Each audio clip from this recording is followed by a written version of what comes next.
Search for the thing that gives you joy. What energizes you? What do you want to be known for? What's within, again, you're never going to outwork the guy or gal who loves what they do. So find the thing that really motivates you. And that passion, is energizing.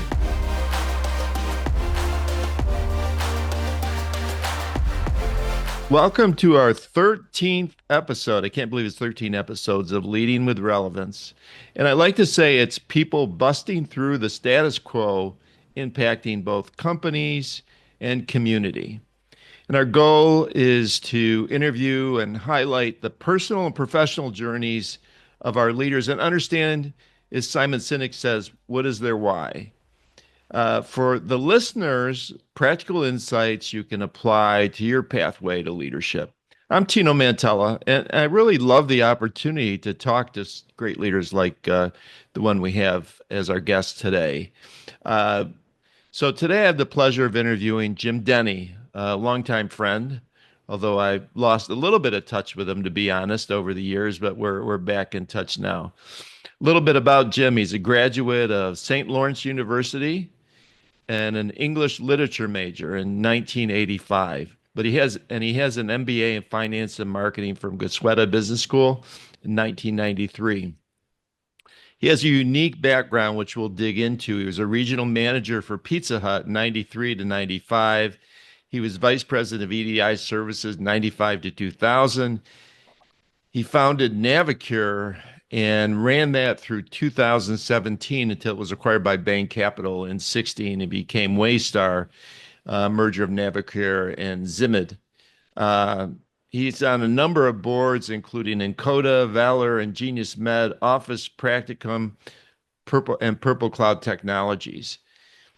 He was a traveling aide for Donald Rumsfeld. If those of you remember, back in certainly my age, we knew this as a great man.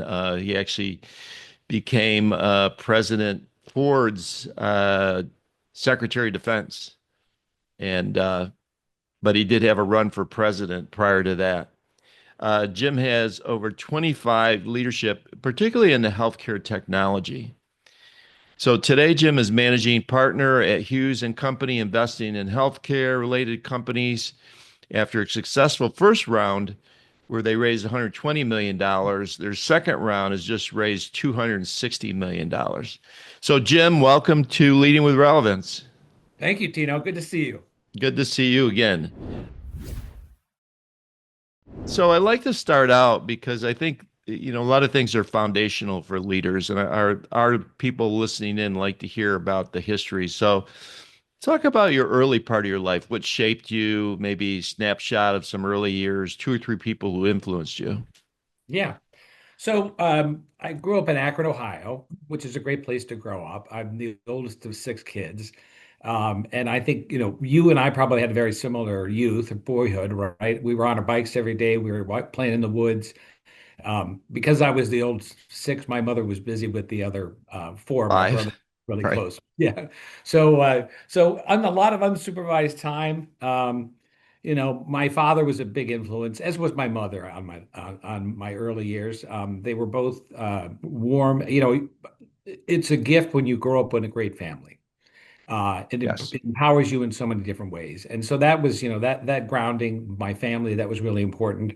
Um, I think maybe the first taste of independence came when I was 12 and my brother was 11, and we went to the YMCA camp in Minnesota that my father had gone to, and then that became a big part of my life, and even ultimately becoming a counselor there. But I'll tell you a funny story. My parents asked us if we wanted to take the plane or take the bus, and if we took the bus, we would get the difference. So we got on the Greyhound bus in Akron and got off in Minneapolis as 11 and 12-year-olds, which would never happen today. But that is Right. sort of an example of how my parents thought about things. So yeah, it was a great time, an important part of everybody's life. It was very special for me. It's interesting, just for some of the younger listeners and people having kids today, you make a good point about riding your bikes. And I know, like growing up in farm country, upstate New York, you just went out and you did whatever you do during the day. It wasn't as structured of, even though I was on all the sports teams, there wasn't as structured of activities from morning till night as there is Yeah. today. And Yeah. I think in a lot of ways that's probably, Jim, how we grew up, right? Just Yeah. learning. We made a baseball field in the yard next Yeah. to ours, and yeah, we were out there pretty much every day. Yeah. You came home when you were hungry or when it got dark. Exactly. Uh, so, you were in Akron, then you moved to Chicago for high school. So, talk a little bit about that. How was that transition? Well, as I said, Akron was the most wonderful place to grow up. But my mother and father, as I was oldest, told me first, they said, I think it was the end of my freshman year, and they said, listen, we've got something we can share with you. We're going to move to Chicago. And I said, well, let's go tomorrow. I mean, the idea of going to Chicago was remarkable, right? And the North Shore, where we were fortunate enough to live, was on Lake Michigan. I mean, we'd always idolized the whole idea of living in California. So this felt as close to California as we could ever get. And it was a fabulous experience. It was just, a totally different grounding, next to the city as opposed to being in Akron, which was a little more rural. So it was great. Yeah, no culture shock for you then. It was just a transition, sounds like. And you were a North Shore guy, so I mean, growing up there, being in the Y there for a number of years, that's a beautiful area. So I want to talk a little bit about your dad, just because I had such a great connection to him, and when he was in Chicago, and I was in Chicago running the YMCA's, and you know this story, but for our audience, we had a Y called the Lawson YMCA. We actually changed the name to the Lawson House YMCA, and it was your typical Y, swimming pools, racquetball courts, and but the atypical was that we had one of the largest single room occupancy housing um, residents in the state of Illinois with over 600 rooms. So we were going to sell it. We tried to sell it, and I arrived on the job, and it's like, oh, the deal fell through, and I was really happy about it actually because I wanted the Y to survive and be one of our 35 Ys, but certainly a hallmark Y there. And so we decided to kind of transform the whole Y into what residents would need. And one of the cornerstones of that was a medical facility. And because we felt like with 600 people there, that it would be great to have a place where people could come from for basic medical needs right in the Lawson House YMCA. And your dad was the lead funder of that. If it wasn't for him, we wouldn't have had that. It was a great experience. So talk a little bit about your dad and how not just the why, but I know Yeah. he's Yeah. a donor and uh, Well, great just man. so just so you know, I remember when we were there for the dedication and you came in and I think you stood on the stairwell and you gave a great speech and I said, "Boy, there's a real dynamic leader." So when you Thank came to Atlanta and I saw that in some publication, I quickly called you up and we've been Yeah, ever since. remember But um, so my father's a very unique person, very emblematic of his generation, people who were very engaged in their business and also their civic lives. And he's done an awful lot for the Catholic Church. But, I say that my father is a perfect example that good guys can finish first. Um, he's been a fabulous role model for me, in many respects just trying to copy the things that he's done and how he does them has been at least proven good for me. Uh, he's a very interesting career. He's an attorney. He worked for Firestone when we lived in Akron. He transitioned to a finance guy, became the treasurer. When we moved to Chicago, he went to Searle.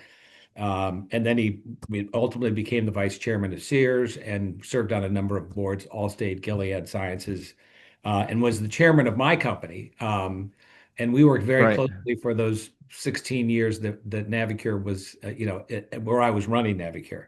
Um, Probably the uniquest thing about him, I would say, is he is famous for his yellow legal pads, and he'd bring home a briefcase every night, and we'd have dinner, and then he'd sit down in the desk in the TV room and work for 3 or 4 hours every night.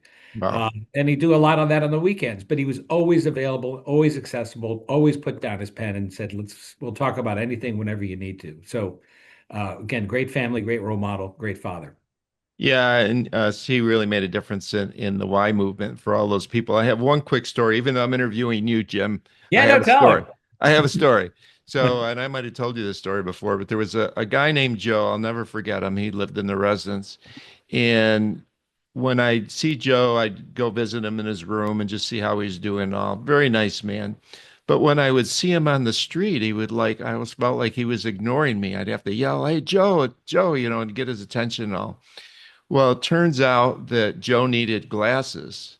And so he went to the medical suite and they prescribed glasses for him. And it kind of changed his life because then he could see.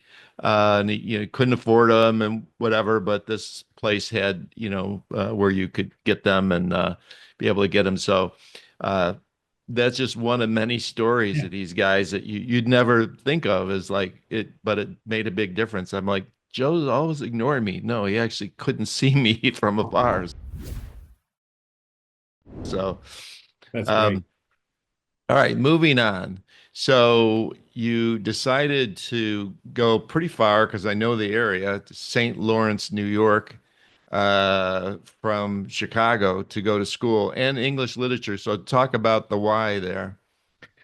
Uh, well, I thought ultimately that I might be an English teacher or an attorney like my father. So, that was why I chose that major. I ended up there because friends who had been counselors with me in Minnesota had gone there, and they just were great people, and they told great stories, and so off we went. And it's funny because now everybody goes for college tours, but hadn't gone to a single college campus until Oh, wow. until I showed up at St. Lawrence at the beginning of my freshman year. Um, so, and one of my classmates was also going there to play hockey, so that was a big part of it as well. It's a big hockey school, so that was going to be fun as well. Right. Yeah, I remember that. It's for those of you that don't know St. Lawrence, it's a beautiful area and right on the water and great place to go to school. Just that it probably there weren't a lot of people from the Midwest, No, heading out that way, but no. probably a great experience therefore. So, when did you decide you were going to go the entrepreneur route? Because English literature, you were going to be a teacher or something like that, and then you have an interesting path, which we'll get into. But did you always think you wanted to do your own business, or that just came about later on? No, that so in college I worked on a couple political campaigns. One for Bob Custer, who ultimately became the lieutenant governor of Illinois, but he was running a state senator campaign, and that was interesting and fun. And when you're volunteering and working in those organizations, they're always short-staffed, so you get a chance to do a lot of different stuff, and it's fun because you're kind of making your own job. So that's sort of freeing. And then after college, I worked for Don Rumsfeld, who at the time was putting himself in the running for the '88 election cycle, and of course George Bush ultimately, well, took the nomination, which was probably preordained, but there were a lot of good contenders in there.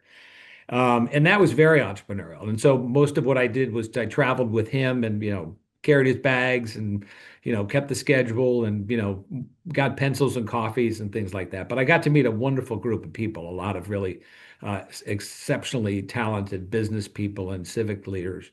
And so that sort of planted the seed. Um, and then, when so after the campaign ended, I worked in the insurance business for about a year, and that was very boring for me and very, and so I ended up going to work for Northwestern Children's Memorial Hospital. They had a toxicology lab in the Northwestern brand. And so they built a business that provided drug testing services mostly to the transportation industry, which, very much of a startup, wear many hats, mostly sales and marketing activities, but a fair amount of time in operations because it was a high volume processing of drug samples. So it was lots of, and I really like the operations side of that. So, um, and actually I did two pretty thorough business plans over the course of my time uh, before going to business school and afterwards. And so by that point, I when I went to business school, my intent was to get the skills and education that would give me some foundation to make the case that I could be an entrepreneur. Um, And so then just continue on that thought. So then I went to Emory, almost got sidetracked to Wall Street, but a classmate in the class ahead of me had gone to work for Pizza Hut for a division executive who wanted to have sort of a side program to train MBAs to be operational leaders. And so I did that for 2 years, and it was, I would say I mismanaged 13 restaurants for the course of Uh, 3 years. But I got, I oversaw 300 employees. I had a capital yeah. budget. I had a P&L. It was a lot of long hours. But that was sort of the path. I figured I would get more learning and education in that period, in that circumstances, than I might have been able to get anywhere else. So that gave me the confidence and a great place to learn and make a lot of mistakes. So I was excited. I felt like that was the place to start, and that's what sort of launched my ability to think of myself as ultimately being an entrepreneur. That's great. So let's take a moment and talk about Mr. Rumsfeld. Yeah. Uh, do you have some memorable moments there? What was it like to be in the middle of a presidential run? Well, I mean, it was really exciting for sure. I mean, as I said, we were, in the period of time when I was with them, which was, basically from the beginning of the effort to its conclusion. We traveled around the country. We would be assembling groups of supporters, attending dinners, meetings, and the like. So, we were always in good conversations. I was, standing right beside him or in the back of the room taping the conversations, and so. I don't know how many times I saw him give a speech or, make conversation, but, I had a great role model. I said, this is how you do it. And so that was really interesting. Um, and he's a great man. He's always, at the time, he was considered by Forbes one of the 10 toughest bosses. So it never hurt. Well, when I went for an interview, people always ask me what that was like. But as an example, we worked in an office, and he worked in the suburbs. His office was downtown, and after the trips, he would send an envelope up to us with. He would use the dictaphone, and he would just put one-liners on the page. Don't Oh. don't ever. I don't like pastrami sandwiches. Don't ever serve me pastrami. I want to have a window, I want every hotel room to have a window. Just little things, and he would dictate these things. And so, you'd come back and you'd open up the big envelope, and sometimes you'd have none, which was great. Sometimes you'd have five, but Yeah. he always Wow. told you what you needed to hear. Yeah. Yeah, he was quite a guy. I might have said it was Reagan's Secretary of Defense. He was Ford's Secretary of Defense, right? Yeah, and Bushes, right? And Bush's. Yeah, Yeah. I Uh, forgot that. Yeah, that was a pretty interesting period of time too. You talked a little bit about Pizza Hut. So people would say Pizza Hut to Navicure, but I think you started to explain that supervising 300 people and learning, making some mistakes, but that did give you confidence, you're saying, to decide to do your own business at some point? well, it did. And the other thing which remarkable about Pizza Hut. So this is 93 to 95. And so in the back of every Pizza Hut unit, there's a touchscreen computer that connects to a data center where they've got uh, consultants or experts who can answer literally any question in the world. And then at the time, I had a Apple laptop that gave me this data screen that I could look at every night about what was going on in all the units. So phenomenal financial operational controls and Yeah. connectivity around processes, because that was a big process business. Um, and so I found that I really enjoyed that part of the business, and I learned so much from the rigor and the advances at Pizza Hut. Um, and so that gave me confidence that I could excel in a process-oriented situation, which is ultimately what Navicure was. Yeah, and I'd like to ask the question about key lessons learned from your early careers. This is a conversation around leadership. So, what sort of things shaped your leadership style that you probably carried over throughout your career and even now Yeah. from those early days? Um, well, the first thing I learned at Pizza Hut was, you can't outwork the guy who loves what he does. Right. And so you Yeah, find something that really excites you and brings passion. The other thing that I talk about is mission, vision, values. I mean, you got to be able to articulate a message to the organization that represents what you truly believe and feel, right? And that's how you inspire people to get excited about what they're doing. Um, you need to be respectful to be respected. Integrity is at the heart of everything when it comes to leadership in my book. And I learned a lot, honestly, from people who I worked for or worked with who I didn't think were that good at their jobs or that good in terms of their leadership style. And again, there's a difference between being a leader and being a boss or a manager, right? Yeah. Leaders inspire, bosses manage. Yeah. Um, but I think you sort of touched on that in the introduction. I mean, there's so many people who are skeptical out there that you make one mistake in terms of how you handle yourself in a situation, and they'll say, "Well, I told you he's not authentic. He's just saying what he thinks we want to hear." Yeah. So you've got to. The other thing I say, and I did a lot of this at Pizza Hut more than I probably could, but you got to work the line. You got to know what the company does. You got to know how to do it. I mean. I still know how to throw a pizza in the air, and I can, but you want to be as good as the best, and now that's not true. You can't possibly do that in every area of a company, but it's Yeah. important to show up. Um, well, there's so many more, but I'll stop there. That's a good start. No, that is a great start.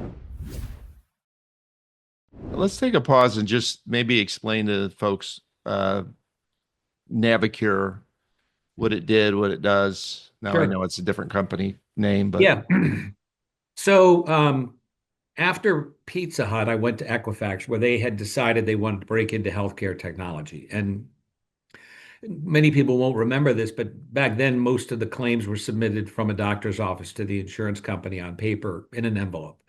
And there was a movement afoot to transfer that to electronic transmission. And Equifax bought a couple of businesses to get into that space. And through people that I had gotten to know, I was recruited into my first job. I don't even think the guy, Joe Dawson, was a fabulous mentor and a great leader. He said, "Listen, you've got all this experience managing processes and operations. I don't know what to do. So just come on in and you figure out what's broken and start working there." wow. And so I did. So I ended up running that business for about 5 years. But um, Navicure is today in the business of helping doctors get their insurance claims from the doctor's software into the hands of the payer, and more importantly, properly adjudicated quickly, consistently, without a lot of manual intervention. So when I started, there must have been about 20 or so competitors.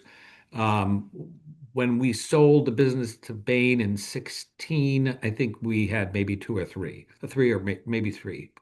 Um, and the business has changed a lot over time. It's still principally around, well, it's more now of payments in the sense that, a claim is something that is a receivable that should get paid, and then credit card transactions that make it easier for patients to, uh, pay at the time of service or quickly thereafter. You're doing a lot of investing for the last, several years. Let me ask you a different way. You've obviously been deeply involved with reimagining the patient financial experience. What are, thinking about the biggest challenges today and tomorrow between doctors, patients, health systems? Um, how would you talk about that in terms of, challenge, and what's the world going to look like 5 years from now, if any different?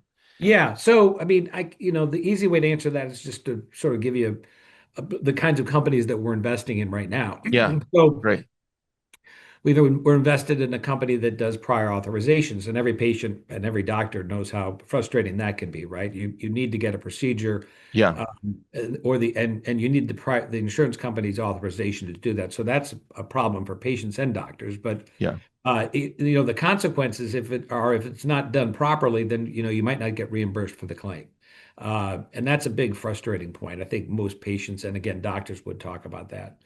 The other area that's problematic is it's still confusing when patients get billed for the balance of services that they received from a doctor. And it's not any easier for the doctor's billing staff. They struggle with it. The technology and the software that's available today could be better. And so we've made an investment in a company that has design software that is intended to make it easier for the billing staff and for the patient to better understand with transparency and simpler, more easy to understand language what's going on with the billing and why they're owed that. Um, the other area that is going to be for transformative is we as taxpayers back in the early teens paid for every doctor in the United States to get electronic medical record software. Yeah. And more recently, the Cures Act passed, and in that, it requires that the doctors be able to generate and share your medical records with you or somebody you've authorized to receive them. And so, we need the government to enforce those rules, but the industry is slowly starting to adopt to that. But that would be magical, I think, in the future if you were able to acquire all of your medical history from all the doctors that you've ever visited, particularly Yeah. as you're getting up in your years. So, again, I've invested personally in a company here in Atlanta that does that. And then, the other part of it is, quality, right? And we're looking at this example, another company that has developed some fabulous ways to measure doctors and their success and whether or not they're practicing in compliance with the best practices. So Wow. pricing and quality, transparency, automation is obviously a big part of everything, but you know, I think with the ability to exchange medical records and think about that in the context of clinical trials, we can talk about it in the context of AI. AI is great at analyzing large swaths of data, and so once we unlock the ability for people to access and share and use AI to evaluate their medical history, I think we'll make patients and everybody more efficient, but everybody more aware of what's going on with their own personal health.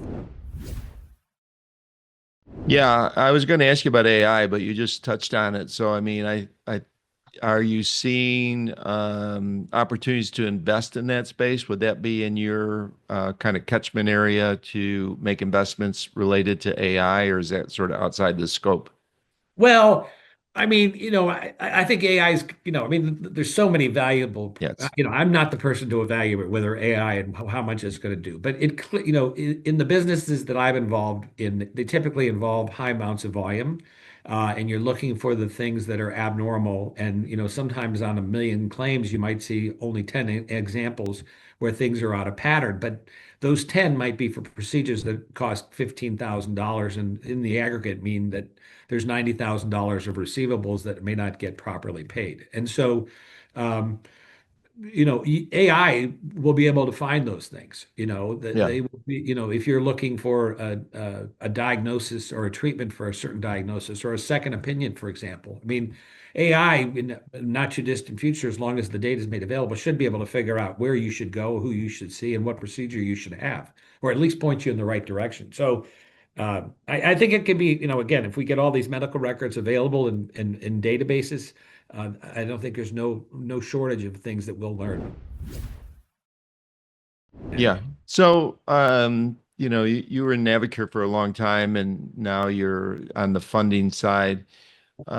Patient expectations, has that changed a lot? I mean, are they more demanding? Expectations, is that seen now in terms of the industry, healthcare industry? Well, I mean, in the most recent years, patients are paying a lot of money out of pocket, right? I mean, I think they may be, when we think about the payer mix of the doctor's office, it's typically Medicare is big, Blue Shield's big, a couple of the commercial payers. Yeah. But patients as a class themselves are becoming the largest source of funding for practices. Oh, So, wow. Okay. it's that's harder, I think, for particularly in medical practices to go after the patient. Doctors generally have been more forgiving and charitable with their work, but the reality is that healthcare is expensive and it doesn't have great margins. And so, we're getting further and further down the road where, regardless of where the money's coming from, the doctor's got to get paid. Now, the other side of that is that, there's legislation, and again, with AI, I think as a patient, it shouldn't be too far into the future, measured in years, not decades, where, and in some places it's available today, where you should be able to shop. You're told you need to have a certain procedure or certain diagnostic test. I think you can shop in some cases by price, but you really want to be able to shop by price and quality. And I think that there's going to be a time when, you know, people will be able to say, can get that service over here for $195 if I drive another 10 miles versus $500 around the corner. And so I think that, patients are frustrated. I think doctors are frustrated by all this. And I think that there's going to be a remedy in the sense that it'll be much easier for people to figure out where to go and for people to get paid if you're a doctor. So let's go a little broader in terms of Hughes and Company, and you're on the investment side. So, we have a lot of listeners that are entrepreneurs, people that want to start companies, even established leaders. And so the question I have for you is what makes for a great company? So, broaden it from not just when you're looking to make an investment, I'm sure there's leadership and there's technology and there's unfilled need. But if you describe it, like what are the five or whatever number you want to make, Yeah. things that you look for to say, yeah, this is going to be a good investment?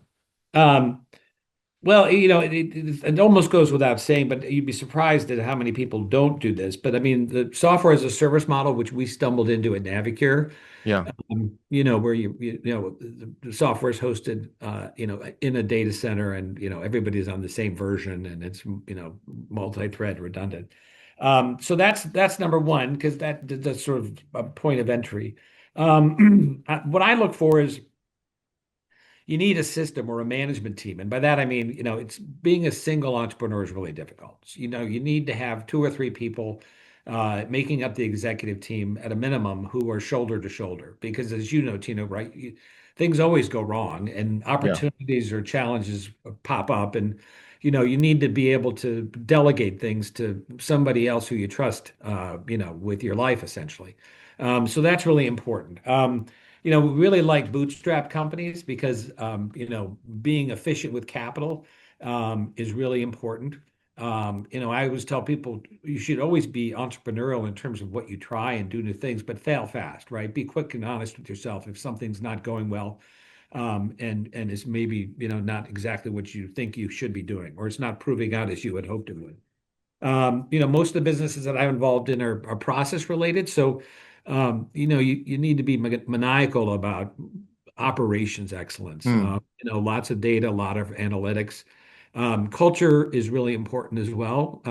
You want to see an organization that values its employees and its customers, obviously, and that goes to great lengths to retain them and build a company that people are happy to be working at.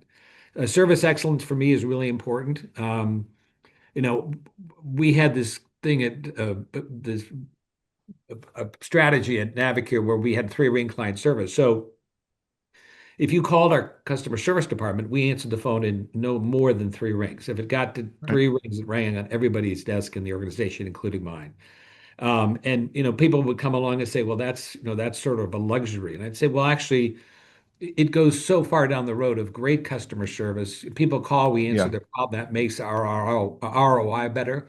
And I would say, we would add 10,000 new customers every year, doctors every year. We'd add two or three people in the client service department. So doing great service, great excellent service is not costly. I would argue it's very, very cost effective. Um, it never hurts to learn on somebody else's nickel. So, if you can gain some experience working for somebody else in the space where you want to start the business, that's always a good idea. Um, Interesting. yeah. And so, and as an example, I mean, I just saw an opportunity where, it's the exact same executive team. They've done it once before very successfully. They're just going to reinvent the technology and do it again. And when you see Yeah. that, that you run to those opportunities because Yeah. they love what they're doing. They love working together. They know everything there is to know about the industry. They're respected. They're thought leaders. You jump on that train. Yeah, that's a good point. I follow-up question would be, you just had another big raise. Uh, are you finding enough companies out there? Is there an overabundance of companies that you say, oh, they're worth a look, or is it slim pickings in terms of, being able to find companies to Yeah, invest no, in? no. I mean, fortunately, sourcing I think is hard for everybody. But Yeah, we're staying in our spot, which is, smaller healthcare IT companies, again, ideally the founder's still in the Right. leadership seat, bootstrapped, all those things. Um, it's not proving that difficult for us. I mean, it's hard for everybody, so I don't want to say that it's not. But it's I am a managing partner as a former former founder, and so are many of the people in the executive team at our fund. So, when we talk to a founder who's looking to raise capital, we can relate to them and they can relate to us. So, as an example, when I took a minority investment from JMI Equity in '09, I did it because the terms were so favorable to my seed investors. But I was absolutely terrified that thinking of all the things that could go wrong, that they would disrespect the culture, Mm. they would force changes on us, they wouldn't really appreciate the mission, vision, values. Um, I personally wanted to build a company that would be lasting and sustainable. So that required, in all likelihood, a longer hold period than they were used to. And we negotiated that at the outset. But being able to relate to people who are looking for capital, who haven't worked with private equity, and being able to share our experiences has made it, I think, a little bit easier for us than maybe a private equity firm that has never had any real operational experience or, experience to draw on. Yeah, no, that's a good point. So you're on a number of boards. We have a lot of people also that listen that are either on boards or probably there's more that want to be on boards than are on boards. And I'm talking about private or public company boards, not advisory. So talk a little bit about the experience, what makes a good board member and what you've learned through your board participation.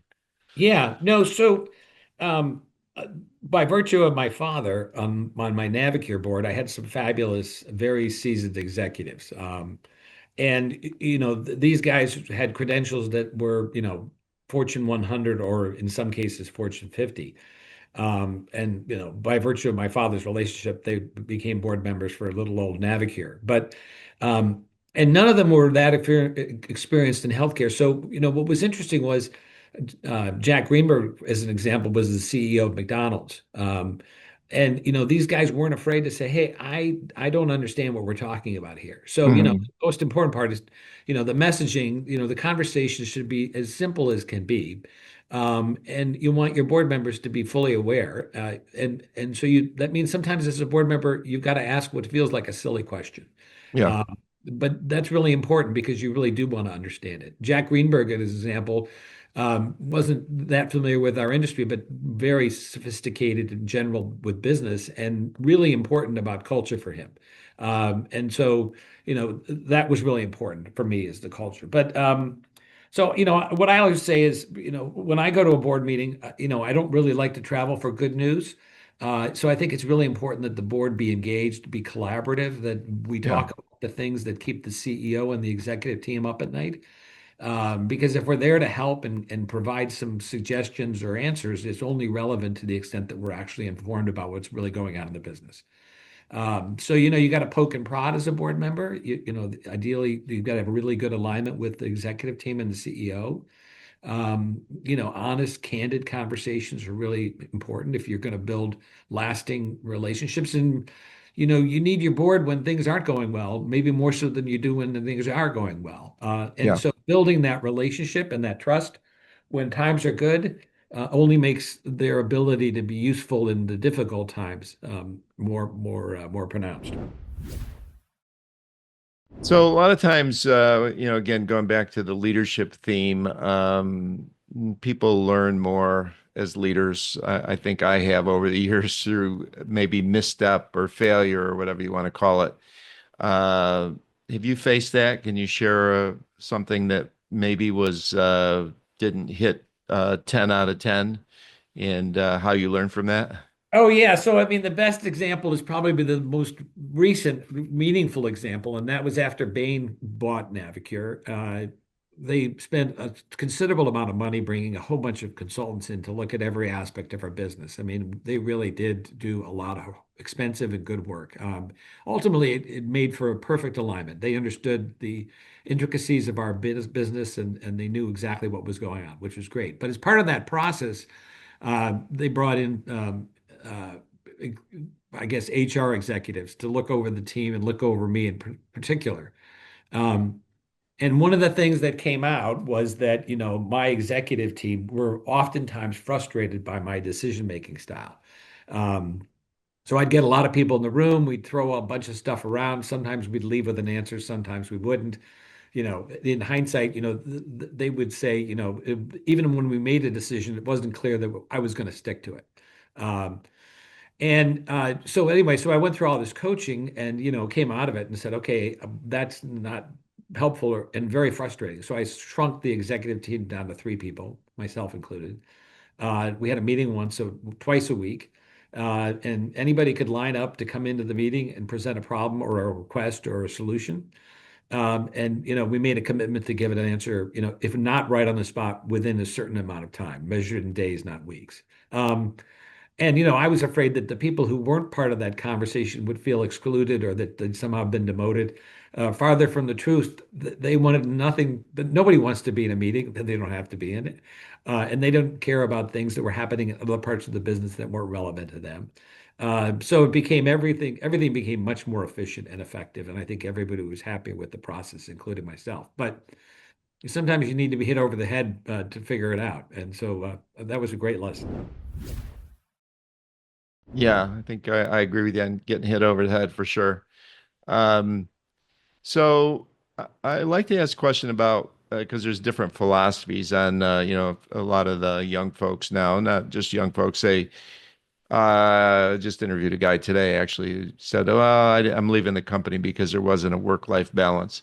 What's your thinking about that? I mean, you're a family guy with several children now grown, and what's your thought about work-life balance, as they call it?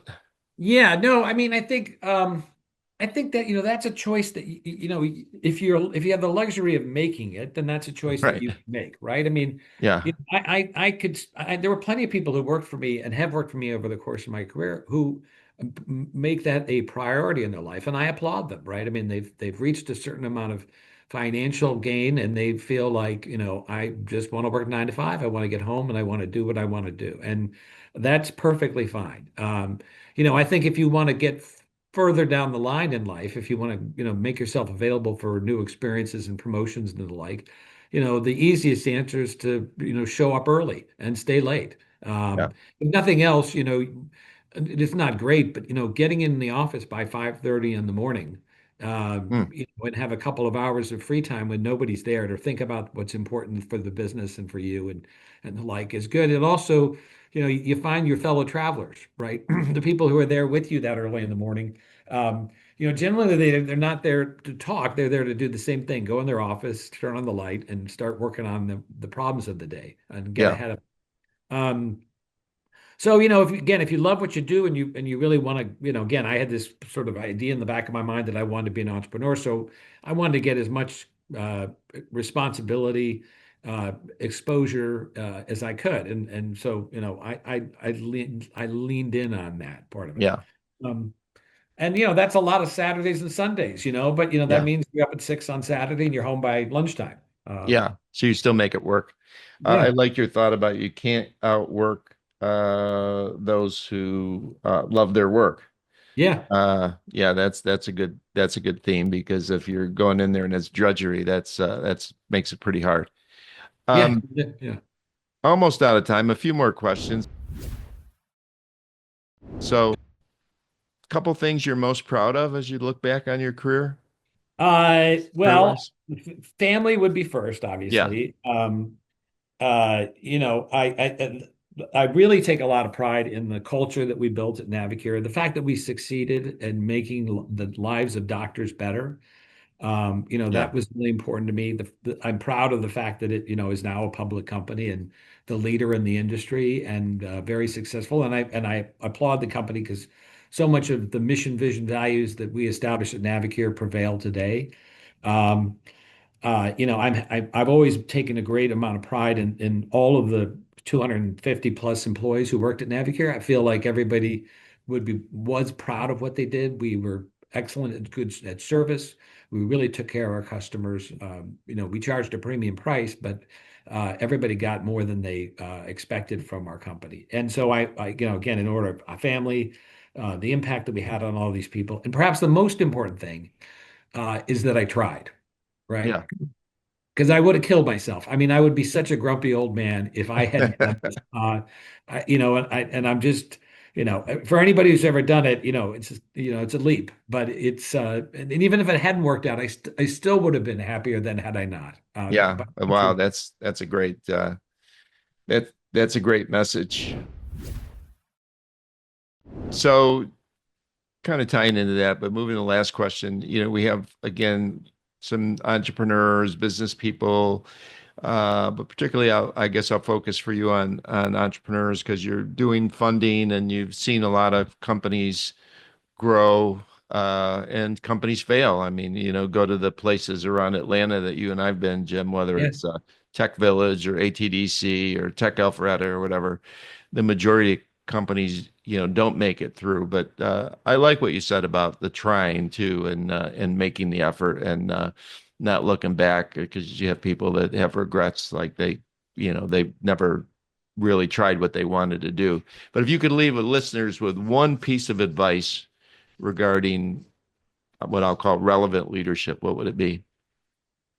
well, I would tell this to anybody. I would say, search for the thing that gives you joy. Yeah. What energizes you? What do you want to be known for? What is within, again, you're never going to outwork the guy or gal who loves what they do. So find the thing that really motivates you.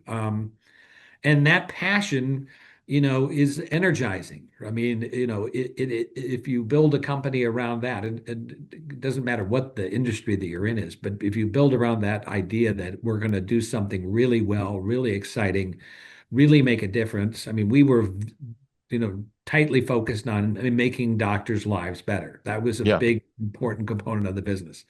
And the thought was, listen, these are people who can do any number of other things. They could be lawyers, accountants, consultants.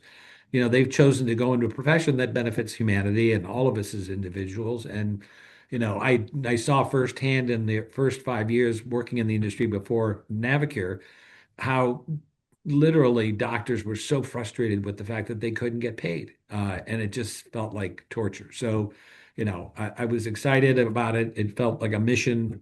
We established a great vision. We had integrity and great values. Um, and that showed up in, our client satisfaction scores were off the chart. And our attrition, our employees, so many people came in as an entry level person and motivated and worked their way up to, from a client service person to head of product, or somebody working in the finance area to being an operations and financial analyst. I mean, it just went on and on. And there's so much about retaining employees versus training new ones, right? I mean, we had a lot of people who stayed for the entirety of the journey and are still there today. So Yeah. And I think you would add that passion can be contagious if you have leadership, as I know you've always been, is, believing in what you do and having passion for that, other people can hitch onto that and feel the love of the organization, and you're doing something that's making an impact. Yeah, Jim, thanks so much. This has been great. thank you. Appreciate you joining, and we'll connect offline here and get together at some point.